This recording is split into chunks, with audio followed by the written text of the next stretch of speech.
Монголд ойролцоогоор 10,000-аас 12,000 сонсголын бэрхшээлтэй иргэд байдаг. Гэхдээ тэдний 1% нь л уншиж бас бичиж чаддаг. Одоогоор 10 жилийн сургуульд 4,000 орчим сонсголын бэрхшээлтэй хүүхдүүд сурч байна.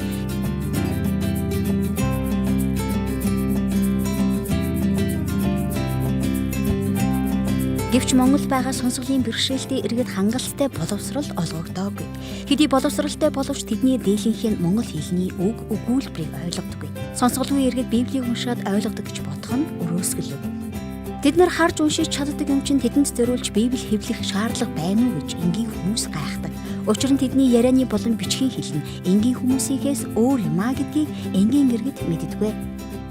Сонсголгүй иргэдийн яриа болон бичгийн өгүүлбэр нь монгол хэлний дүрмийн бүтцээс ялгаатай байдаг.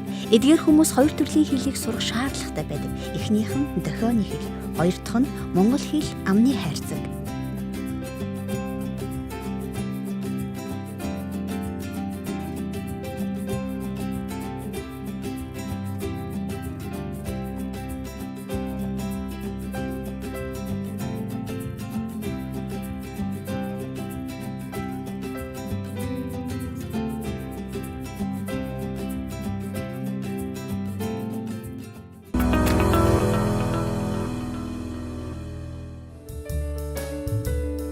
Тэдний гар бол тэдний ам ба зүрхэн юм.